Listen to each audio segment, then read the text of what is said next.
welcome into Inside LAFC podcast. Rolling in here on a 2-game week, which we will talk about in detail. I am Max Bretos, Beta co-hosting Stephen Beitashour. And Beta, I was hoping we could break some news today. Word on the street is that you're heavily in demand for the soccer tournament, TST. So they've asked you to play, and what was your answer? No, my body feels good. I said, thanks for the invite, but yeah, I'm trying to keep it staying this way. Yeah. For $1 million, dude. $1 million, 77, not a lot of running. It sounded fun. And then I went out there and I was kicking the ball around and I was like, oh, nope, don't want to do that anymore. Man, so. JJ Watt got a team, Pat McAfee, Sergio Aguero said yes. Everyone said yes. Beta, yeah. Feel good. You got a pedicure recently. Your feet are looking good, I hear. My feet look good. My body feels good. I'm trying to keep it that way. You know, Max, it's I respect that. Give me a little bit more time. Maybe I'll miss it a little more and I'll put my body through the pain and suffering again. But right now, feels too good. I appreciate that because you know what? You're retired and you're like, let me enjoy this a little bit. Yeah. I'm still young. I can come back. Yeah, exactly. We'll see. It's going to be there. This is going to be a huge success, the soccer tournament. So we'll take a peek at it. We have a great show. In addition to Beta being here, we're going to chop it up a little bit. Abraham Romero, LAFC goalkeeper, will join us. He has an amazing story. Off the air, he told us about the challenges he would face and how he moved within his neighborhood time and time again. And finally was able to hang on, and now he's a full professional for LAFC. He's got some great stories to share. And if you are a kid out there learning the ropes and want to find out what the best way to make it from point A to point B to point C, you're going to want to listen to Abraham coming up here in a little bit from the LAFC Performance Center. But we're going to talk a little bit about where LAFC are at. And just a quick penny for your thoughts, Beta. For San Jose, I think most people would agree that has to be the most disappointing result of the season, being out of it so early. There's some other, I think that San Jose, the Salt Lake game and the snowstorm would apply, but you're going to have to throw that one out. This one had to sting. And I think we just learned a real big lesson for LAFC's. Falling behind early is going to complicate things for them. Yeah, definitely. I think that was the biggest factor in the game where you saw the early goal set piece for San Jose, and then it kind of forced the issue with LAFC. Started playing quickly. Anytime the ball went out of bounds, you see Lloris quickly running, trying to play. And then at that point, San Jose was able to just back off. They sat in that mid block. They didn't let anything behind. They were really compact, and give them credit that they defended really well, for the rest of the match. Good intensity anytime they're closing down. But they were content with letting LAFC just play in front of them. No problem. You guys come a little close. We're going to put pressure on you, force you back. No space in behind. I think, Oliveira had a few chances in behind. But, again, by the time he got to the ball, he was pretty much at the end line. So not much space to cross it in behind the center backs. And San Jose just dealt with it. So, yeah, it was a little bit alarming when LAFC falls behind. And now on the road, the fact that San Jose was sitting back and content with you having the ball, it said something. I watched the game a second time, as I tend to do, and it didn't feel as bad the second time, but I knew what the result was. But, that San Jose is the absolute worst team to fall behind, because that is what they can that's what they can do. They can take that space away. They were able to do that. And the set piece defending on that first goal, which, is things I think you can fix. Yeah. People are getting the worst, but these are things that I think you could certainly fix in the big picture of thing. The big issue is if you don't score goals, and LAFC above average with goal scoring. And I'd say Kike Oliveira, a bright spot. So, who hasn't performed well, but you see something on a bad day that you could say Kike Oliveira showed some signs of life. So he looked good. He had some good chances, even at the end. I think once the game was 3-0, this is where San Jose kind of faltered. They sat back in a low block rather than that mid block.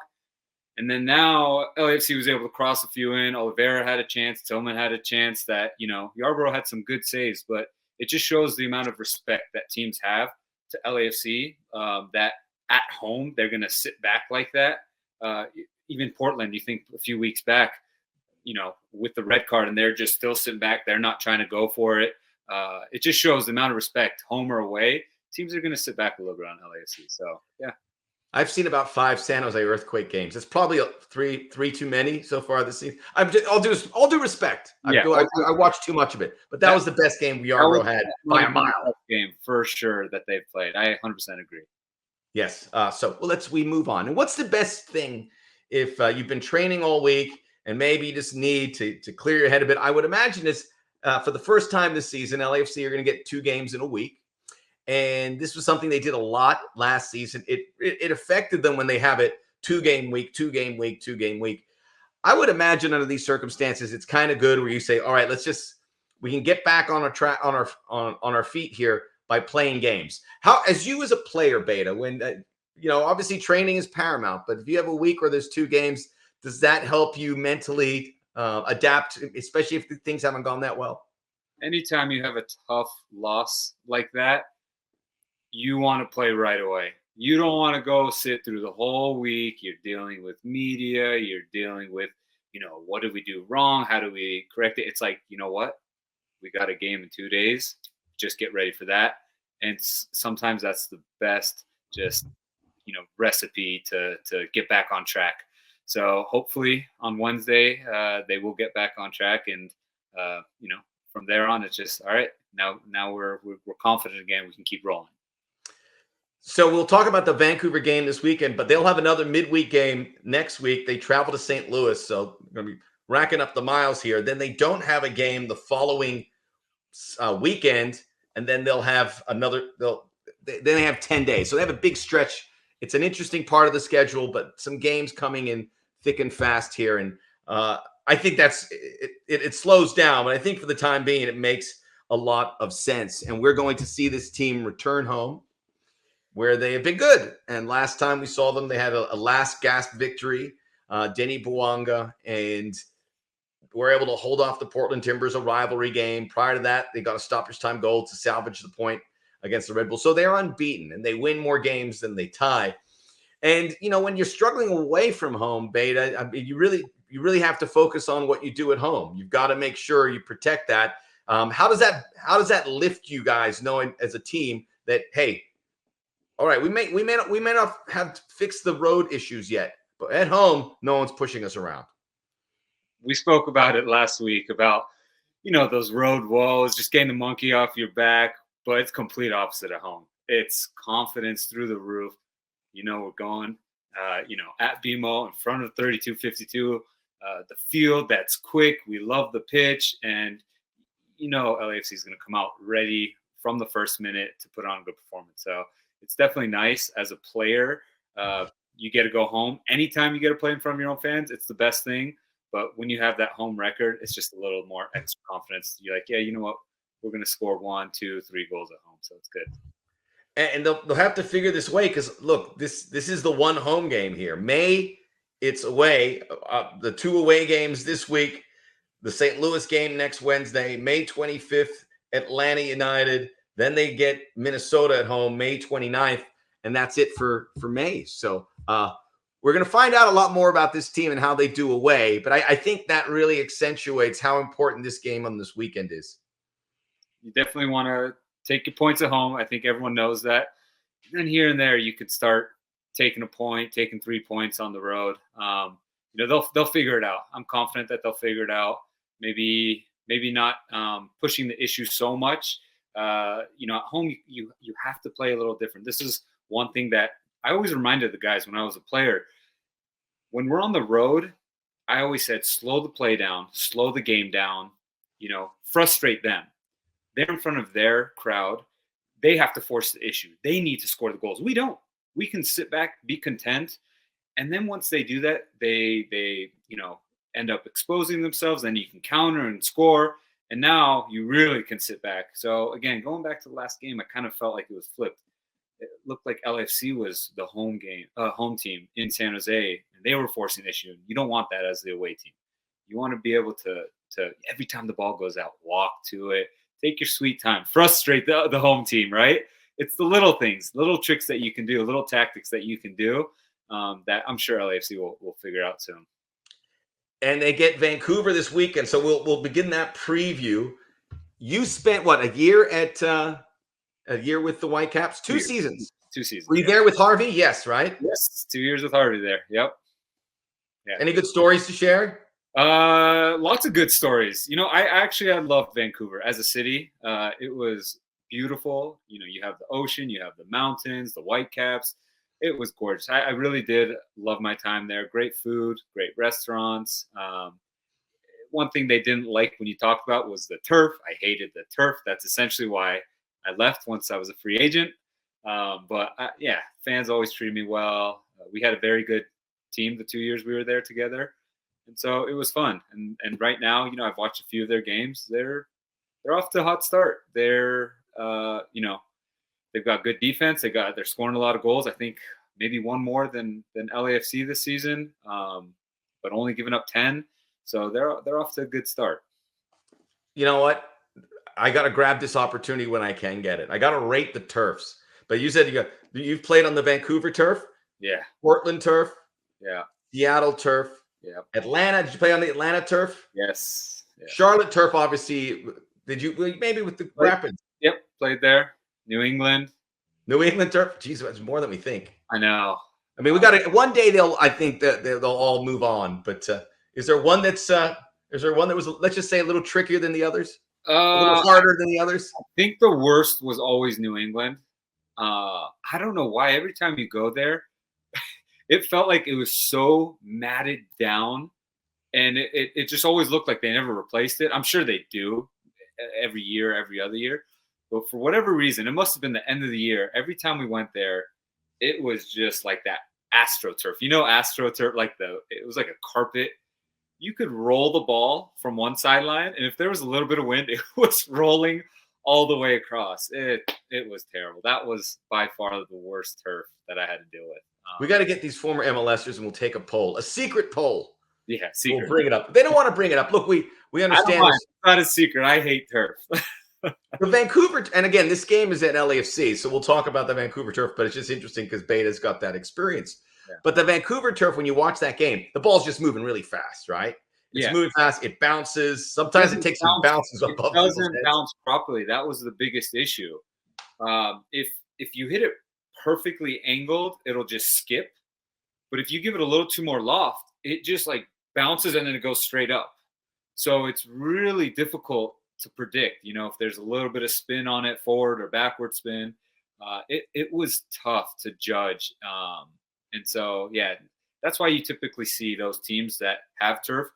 They usually have good home records. So it's definitely home field advantage to have that turf for them. Well, Vancouver's been good home and away. And I want to talk a little bit about the history with them. Because last year, 2023, they played Vancouver more times than they played any team in a season. 6 times. Twice in the CONCACAF Champions League /Cup. Mm-hmm.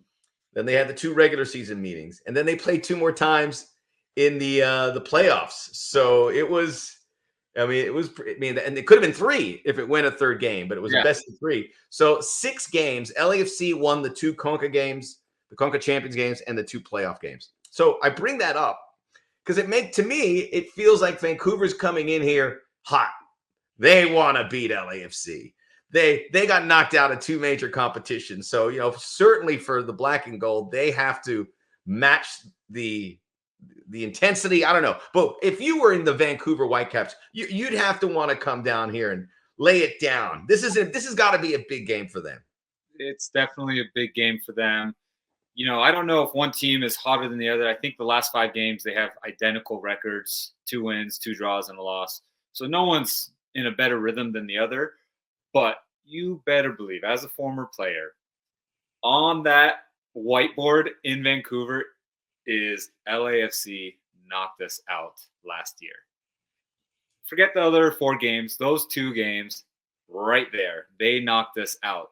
They ended our season. We had to go on vacation as NBA players. We had to go to Cancun because of LAFC. So they're going to come in just absolutely furious, and they're going to try to hand it to LAFC. Now, LAFC, we spoke about, is undefeated at home, so it's not going to be easy. But don't fall behind. Don't fall behind. Lesson number one. I'm telling you, man, that'd be the best secret to success. Yeah. Anytime you can score first, obviously, it's better for you. But yeah, the Whitecaps are going to come out with a little chip on their shoulders for sure. Yeah, they're good, but LAFC knows how to beat this team. And in the playoffs, most of the games went best of 3. LAFC took care of business too. Famously, Vanni Sartini was losing his mind after the game and said some things that he got fined for due to the referee, which was Tim Ford that day. So it was a crazy scenario. And now they'll renew it again. And who knows if they meet each other at the end. By the way, I got to ask you a question now that you brought it up. Did you have a getaway spot after your season ended? What did you do? Did you go fishing? Did you go to Cancun? I didn't go to Cancun. We chose a beach destination, different place. Right afterwards. Yeah, a little bit of time, just because I would never plan to be out. I always expected to make the MLS Cup final, and so once we were out, and then it was a month to 6 weeks out. Obviously there's Thanksgiving, there's Christmas, so somewhere in there. But it would always be a beach destination. Been to some cool places: Bali, Thailand, Costa Rica, Hawaii, Mexico. But it was always just somewhere warm. I don't want to go anywhere cold. Let's go on a beach, relax, kind of refresh, recharge the batteries, and then give it everything for the entire season again. That's great. I mean, I didn't get knocked out. Well, it was disappointing when LAFC lost, but we went to Italy and we did really intensive tourism walking stuff. And when I got back, I was like, I need a vacation. Yeah. What am I doing? I told Beach is the way to go. I need to recharge the batteries. I want to put my feet up. I want to relax at the pool, and that's it. So thankfully, she loved the idea, and we've done it for however many years that I was a pro. Well, let's take a look at with the Whitecaps. So again, we talked about the 6 times last year, including the playoffs. They've met before in the CONCACAF Champions Cup. A regular cards. The Vancouver Whitecaps have been pretty good. We're going to talk. We have a black and gold rewind as well that we'll get to here in a moment. But they have been pretty good. They have a nice team. I think LAFC is a more talented team.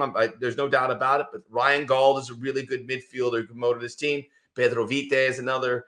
Brian White is a guy that they got from pretty much nothing from the Red Bulls, and he's become a really good top scorer. And defensively, I think they've only allowed 9 goals, so that's where they butter their bread. And I think they've allowed maybe 1 goal in the last 3 games, coming off a scoreless game with Austin FC. Mm-hmm. So knowing that about them, how do you expect the Whitecaps to come out? It would probably appear that this is going to be you have the ball. See if you can break us down. If you watch their last game against Austin, I don't think they deserved the 0-0 draw. Austin was sitting back. They were, in a low block and conceding a lot of pressure and a lot of chances. I really do think the Whitecaps should have won this last game. They did have 1 goal actually get called back. Gauld, as you mentioned, who's having a phenomenal year and is an incredible player. It got called back for a questionable handball. But they are a good team. They're athletic. They are very fast. They like to play in that 3-4-3 system. And Pico is one who has speed. I think Adekube might have got hurt last game, so maybe he won't be playing. But they've got some speed, athletic guys, and they're actually a fun team to watch. I know we've kind of you kind of knocked San Jose a little bit, but the Whitecaps are enjoyable to watch. They'll play. They'll do a little tiki-taka, but you mentioned it. LAFC is a better team. I like the Whitecaps. I picked them to make the playoffs. Not many people did last year, and I looked pretty smart. And after seeing them again, I think they're really serious about being a top 4 team, which I think they can get to. The West is going to look much different, I think, because LAFC hasn't really clicked. I think Portland's going to be a lot better. Seattle's going to be better. Maybe Sporting Kansas City. I get the feeling that the standings could look a lot different than they do now. Maybe by the beginning of August, we shall see. Yeah. No, I think there's a couple surprise teams in there. Salt Lake is up there right now. Surprise Whitecaps. I don't think a lot of people chose them. Colorado. Oh, the Rapids too are up there. They're in the top 4. Right, so it could mix. There are the Portlands, the Seattles, the Kansas City, who are typically good teams. St. Louis right now. it's going to be the Wild Wild West. It's going to be interesting towards the end. Are you ready for the latest installment of Black and Gold Rewind? Give it to me. All right. We're going to go back into the time machine. April 13th. My birthday is April the 11th, so I remember this, sort of. 2018. The first LAFC started. Let me ask this question because this was in Vancouver. You say there's great food there. So if someone comes to LA, I would tell them go to a Mexican restaurant or a Korean barbecue to get the feeling of LA. Maybe if you go to Seattle, you get seafood. What's the go-to in Vancouver? Sushi. Gotta go sushi. It's so good, so fresh, and actually really affordable as well. I just think that because they have an abundance of it, it's just, off the hook onto your plate. It's great. So good. But they have a lot of different cuisines that you can go with. But, man, I think once or twice a week we were having sushi over there because it was that good. Yeah. Got me hungry just now, Beta. Yeah. Got me a little hungry. Yeah. A little quinoa, a little sushi. I'm joining you here from the Bretos studios in Redondo Beach. Just down the road in Torrance, I found really good traditional Japanese restaurant that maybe come down. We'll go out and have a nice sushi feed, as I like to call it. I won't turn it down. I promise. All right, good. It's a date, Beta. Let's do it. We'll get a mani-pedi, and then we'll have some nice Japanese fare a little bit later. Beautiful. So we're going back to April 13th, 2018. This was season 1. And something that was interesting about LAFC, because they were waiting for the completion of BMO Stadium, started a lot of games away on the road. And incredibly, LAFC were knocking some games down off to an incredible start. Obviously, the famous first win in Seattle. Then there was the win at Salt Lake where they scored 5 goals, which I think was a topic of the Black and Gold Rewind. Your memory's better than mine. Yeah. And then there was a game in Atlanta, which was a setback. The game against the Galaxy, which LAFC were up 3-1. It was 4-3. And then they had another away win, which escapes me. And then they went to Vancouver, which is a very difficult place to play. I think most people say we're not planning on beating the Whitecaps up in their place because it's difficult. You mentioned the turf. And LAFC went in there and took care of business. Yeah. You were in the starting 11. What was your recollection? Yeah, I want to say that was the game before the match that they had a little ceremony for Jordan Harvey. And yes. So I think that was the game. They had a nice jersey framed for him. And I remember, I don't know if that was the game or not, but I'm pretty sure it was. And I was sitting out there watching just because the year before he was with them. I joke around. He's the mayor of Vancouver. He was there for so long. So it was really cool to see. And then it was all right between him and I, an old team. Let's hand him the L now. So it meant a little more to the both of us. Just anytime you play a past team, you obviously want to win. Every game you want to win, but it means a little more against the past team. And I know Carlos scored that goal, the first one, because I made the overlap, and he did what Carlos does. He bends it upper 90. I was about to Carlos, and then I see it go, and I was like, great shot. I'm drawing a blank on the second one, but Diego Rossi. I was gonna say it had to be Diego. Yeah. Vela's goal in the 59th. Diego's in the 70th minute, and this was the 5th road game of 6 to start the 2018 season. It was crazy because you won in Vancouver. The following week, you were in Montreal, and you won that game. I think Laurent Simon, I believe, had a great goal there. But taking care of business in Canada, your old stomping grounds. You played in Vancouver. You played in Toronto. It's good to beat the Canadians. Yeah, hey, I love Canada. I'm not going to talk bad about Canada. It was some good times, some good seasons over there. So, but yeah, anytime you play your old team, you definitely want to win. So I was happy for Jordan more than anything. And that was actually the game as well when I think it was like the 89th, 88th minute, Bob subbed him off, kind of give him a little farewell. And one of the guys on their team, I don't know who it was, like shoves him, like, get off the field. It's like, relax. I got really upset when I saw that. I was like, relax, buddy. They're giving him a standing. You know who that is? Like, this is the mayor of your city. You need to relax. So I do remember that game well. 2-0. Good shutout as a defender. Love the shutouts. So got the 3 points. So, I mean, Jordan's a big deal there, right? I mean, you've got a couple years. That was the majority of his career. I mean, he eats for free in Vancouver. You get free coffee, probably, the occasional free sushi dinner. Jordan eats for free all around town. Yeah, I don't even get free coffee, but I was there for 2 years. I don't even know if they remember me anymore, but they they definitely remember Jordan. He's a legend over there for sure. Even at LAFC, Vancouver, he's definitely a legend in both places. After saying that how much you enjoy beating your ex teams, you're probably not going to get a free coffee anymore. So I hate to have gotten that out into the open. I'm pretty sure every one of my past teams realizes that I wanted to beat them when I returned there. So, do you remember a game against a former team that sticks out? You're like, I wanted that. I mean, I always wanted. I know you're a super competitive guy. I always hanging out with Beta in those playing days. When he won, you could see he soaked it all in, and when he lost, there was not a more disappointed person. You couldn't be around Beta. I remember Beta. There were some big losses. I go, I didn't want to get near you. Yeah, because you're a different person. I remember you telling me that.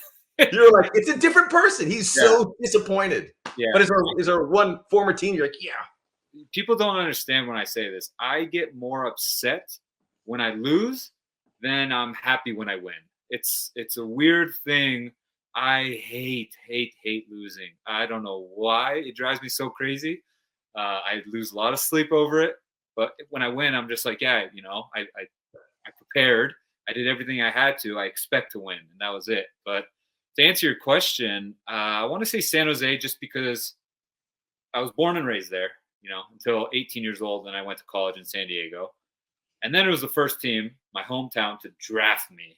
I played 4 years there. I did actually score 2 goals with LAFC against them, and I didn't celebrate either one.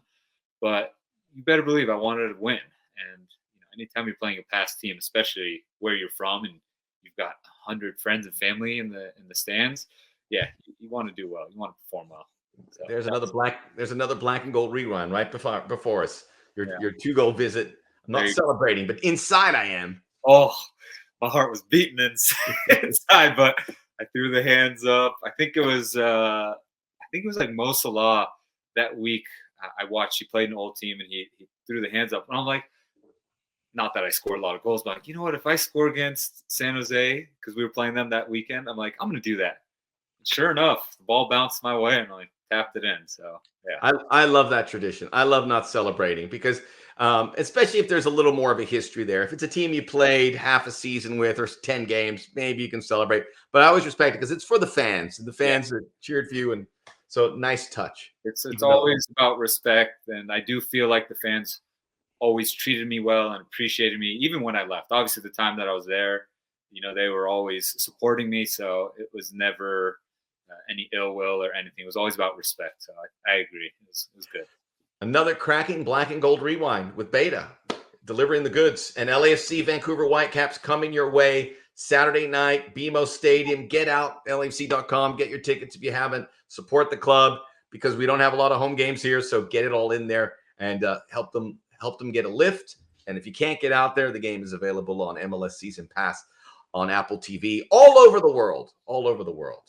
Beta, we'll talk to you soon. Beautiful. Can't wait. Looking forward to it.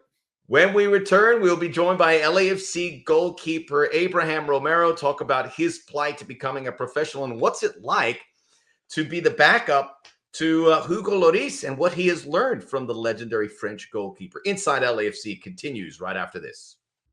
Inside LAFC podcast is presented by Freeway Insurance, driving savings.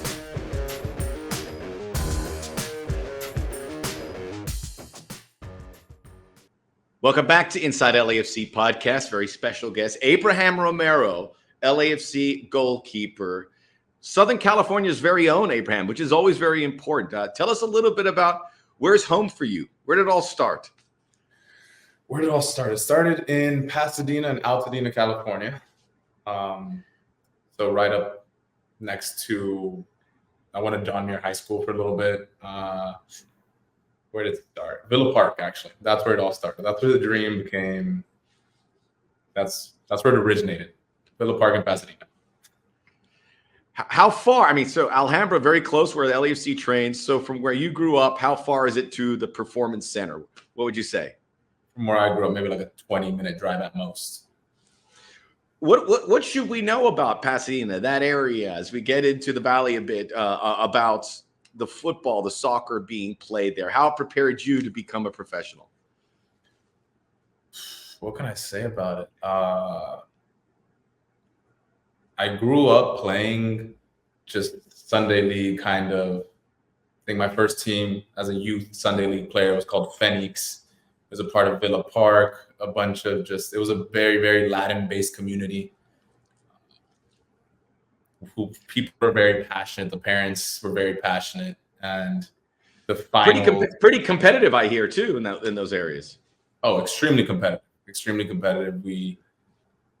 I could recall a few stories of parents getting a little overexcited about the matches and the results, and it's just a great environment to grow up on, to see people so passionate about a sport. And I think that's what creates the love for the kid, to see that people love the sport so much, and then they start to understand and love the sport as well.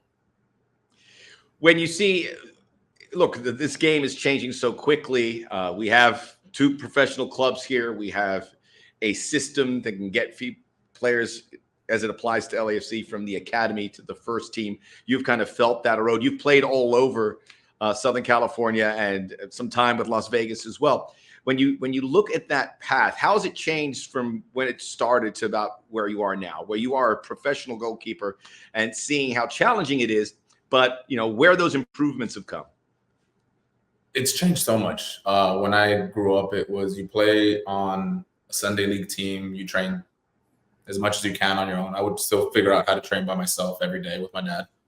And there was no real structure, a pathway to become a professional. Now the kids, there's academies, there's MLS academies that have proper training, proper coaches that have a direct pathway into the professional environment. I was kind of the pay to play.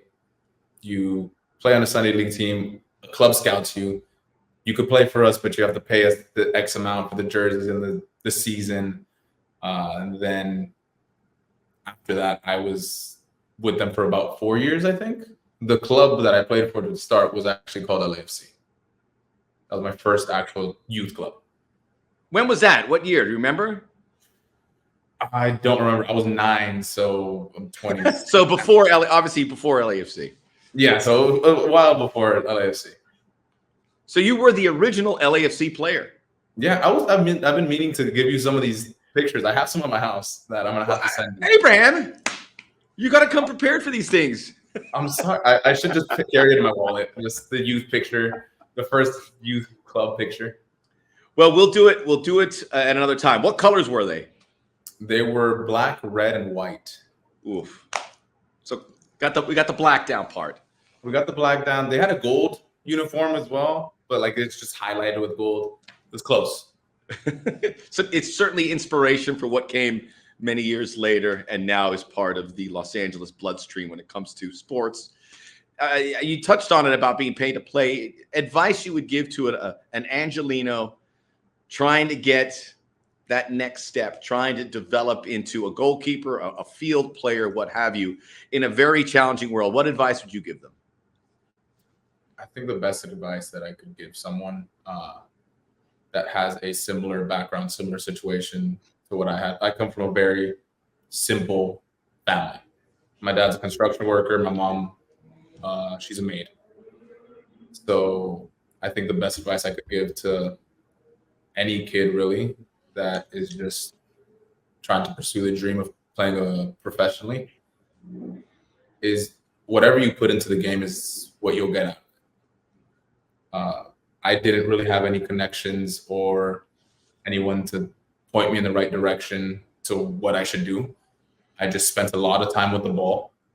I spent a lot of time by myself. I'm pretty sure I wasn't training correctly now that I'm a pro. But I spent so much time with the ball that you get better. The more time you put in, the more you'll get out. And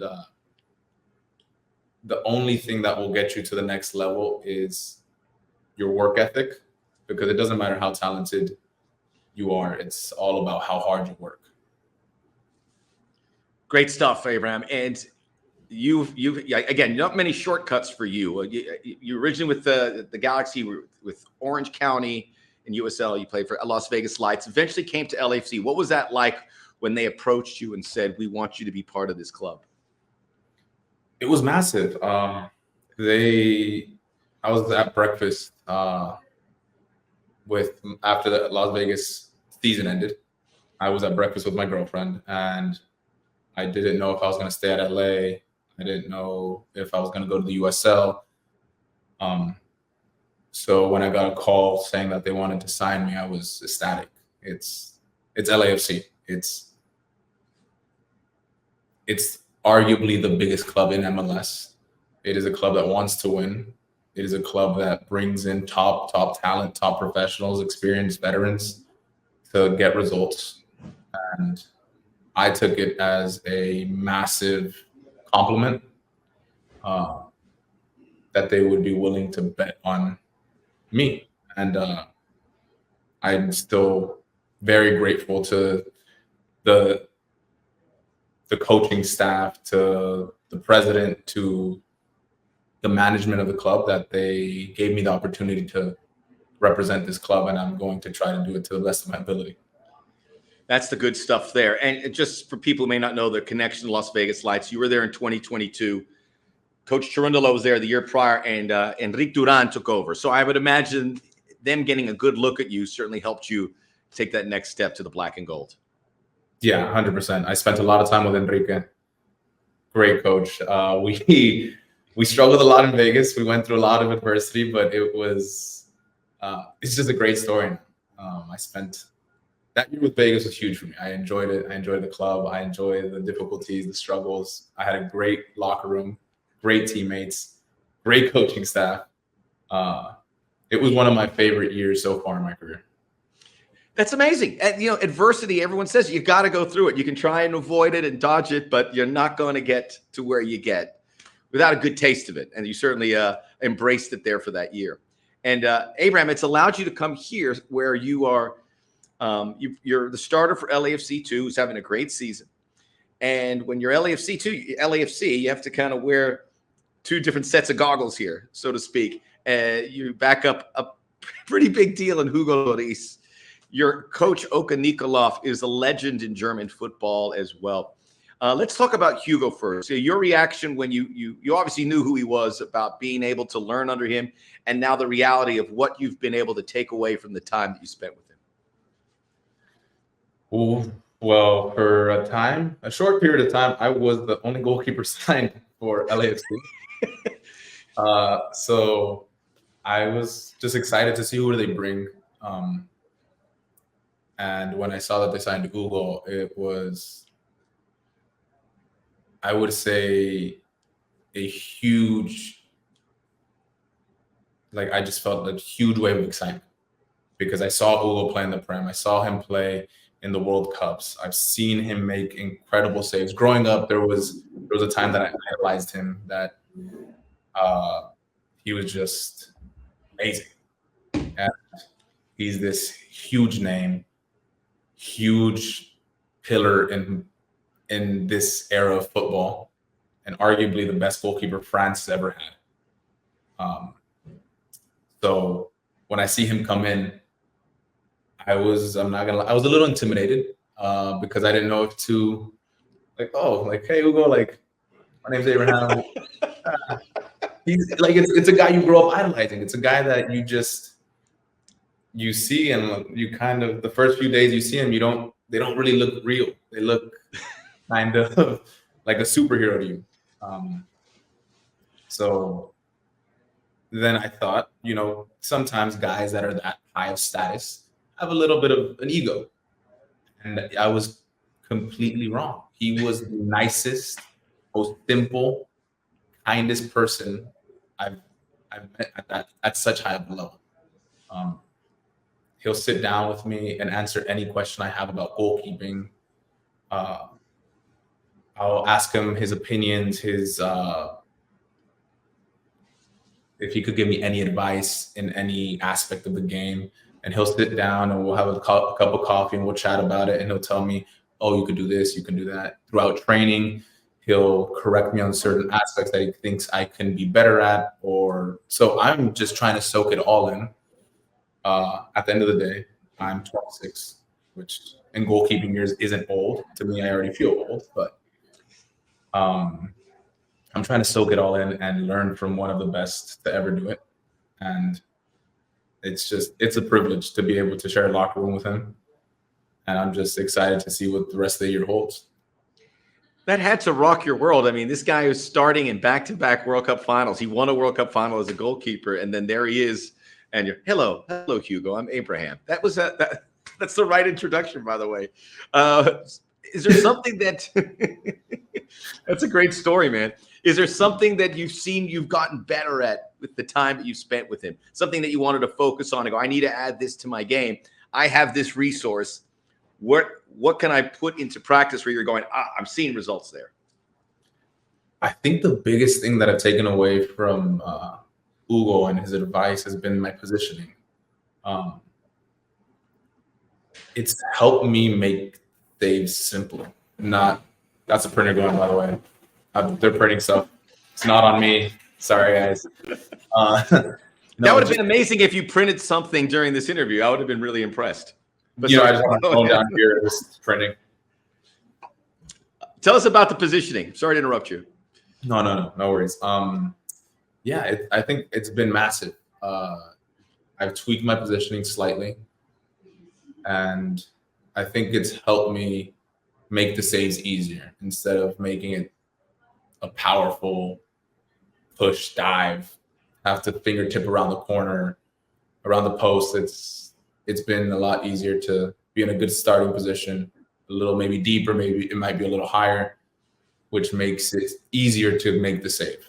And I've been trying to replicate it to a certain degree because he's so good at it. He's always in a great spot.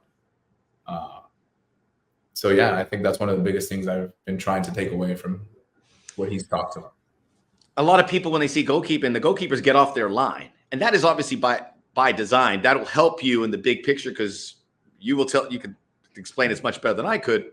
But, maybe back in the olden days, they would stay on their line and stay there. But there is a need to position yourself. And that's based on what you're telling me, is making all the difference. Yeah, 100%. And there's so many scenarios in football. I think it's one of the sports that the goalkeeping position is all reactive because we don't really have the ball in our hands or at our feet. We're reacting to what the opposing player is doing. So if we can get any certain advantage, maybe it's taking a step forward and cutting off an angle or dropping a step back and creating more space to have more time to react. It's just there's so many things that go into goalkeeping that I think I've been getting much better at throughout this year with Oka and with Hugo. They've both been teaching me a lot. Obviously, having Oka as a coach is amazing as well. He himself has had an amazing career, playing in the Bundesliga. I think more than 400 matches. Like he's also a legend. So I have two very, very good people in front of me, and I'm trying to learn as much as I can. With this is always something I like to ask goalkeepers, and maybe Oka or Hugo have given you some advice on this, but maybe you knew it already. In games where you're not facing a lot of shots and you're sitting there, how do you stay focused? How do you stay sharp, knowing that one shot might be coming and you're going to have to make that save? All the plays happening on the other side of the field, and here's Abraham going, all right, I'm not involved. How do I stay sharp? I've heard a lot of guys have different processes to having one of those games that you don't face a lot of shots. You don't have a lot of business in the match. But for me, it's talking to myself in my own head, making sure I'm scanning the situation, just trying to stay aware and making sure my brain doesn't just flatline and isn't thinking of anything. As long as I keep my head active and thinking, okay, we're in a good spot here, the ball shifted, make sure that your outside back tucked in. Even if I don't tell the outside back, I'm telling myself just so I can be aware. Maybe he already tucked in, but I said it in my head to him, so then I know that I'm going with every step of the match. That's a tough job, man. I think about that all the time. And some of these great goalkeepers are the ones that maybe have to make one save, and they better make that one save. So it's a difficult position to be in. Yeah, it's a tough job, especially when you have such a dominant team, like LAFC has been for a couple years. Sometimes goalkeepers in the past, sometimes goalkeepers, it happens to the best of us. You have 2 shots and you concede 2 goals, and you had nothing to do. You couldn't make the save. It was a great finish, whatever it may be, and you feel a little deflated because as a goalkeeper, you always think, oh, I could have done this, I could have done that, I should have done this. And you'll look back on film and watch it over and over. Oh, maybe I should have taken a step to my right. Maybe I should have been deeper. Maybe I should have higher off my line. I could have come for the cross. There are just so many things that you'll play in your head with those matches that you don't have a lot to do. One last one about the playing situation. You at LAFC, you are a guy without the MLS experience, building up towards that. At LAFC too, you are a guy they turn to for experience. What is the key in balancing that, or how you switch from one to the other, or is it something where you try to remain as even as possible? It's a funny mixture because, yeah, I haven't had the MLS experience yet. I've played a lot of matches in my career, but unfortunately, none of them have been for MLS. It's been USL, played for Mexico, in some youth World Cups, played in Mexico for Pachuca for 4 years. So I've seen a lot of different styles of football, different parts of the world. But I just haven't been able to break into that MLS starting 11, right? But I think football here in the US and football in Europe and football in Mexico, it's all about like the little details, and make sure you pay attention to the details, whatever they may be in that specific league. So I try to make sure I do the little things right, especially in matches. Make sure you do the little things right, because there's this saying in Spanish or in Mexico, mi gotita de agua. Yo voy a poner mi gotita de agua. So I'm going to put my drop of water. And enough drops of water in the cup fills the cup. So if I do enough of the little things right, it'll amount to being a good performance. The worst thing you can do is try to dump a bunch of water in the cup all at once, because that's when havoc wreaks, right? So making sure it's one step at a time, making sure every little pass, every little detail is as important as the next and as the one before. Mi gotita de agua, another expression that sounds a million times better in Spanish than English. So it resonates so well. So much to talk to you about, Abraham, but I'm going to leave it at this, because I know we mentioned the dual nationals, and that's probably a good conversation for another time, because that puts you in between 2 countries with regards to getting some international experience, which is obviously something you want to pursue. But I've been hearing that you're also taking up the coaching ranks as well in some of your free time. Tell us about what you've been doing there, and is that something you would aspire to be down the road? Yeah, of course. The coaching is something I've always wanted to do. I've got an opportunity from a good friend of mine. His name is Abraham Romero. I grew up with him. I think I met him when I was 7 or 8 years old. He was the U18 coach when I was playing for that LAFC youth club for the boys side. So I met him through the club. I did private sessions with him as a kid. And he has been almost like a father figure in my life. He's a person that I admire and I respect immensely. Amazing human being, amazing man. And he was looking for an assistant coach for his girls' high school team. And I said, well, hey, I'm done at 3 p.m. usually after training. I'd love to go to your guys' training at 3:30 and help out however I can. And what was the high school? It's Gabrielino High School. It's the girls' varsity soccer team. and I've had a blast. I've had an absolute blast with these girls. It's fantastic. And you get to pass that know-how down to them. Pay it forward. Adversity. You've got a lot on your plate, Abraham, but it's going to equip you very well as you move forward. And it's been great to chat with you. No, I appreciate it. It's been a pleasure chatting with you too. My man, Abraham Romero, goalkeeper for LAFC, soaking it all in as he continues to build and create his professional pathway. That's all the time we have for this week's Inside LAFC. Make sure you rate, review, download, subscribe, tell a friend, share it as we have these wonderful conversations with our incredible players and coaches and staff. We will be back again next week to see you again.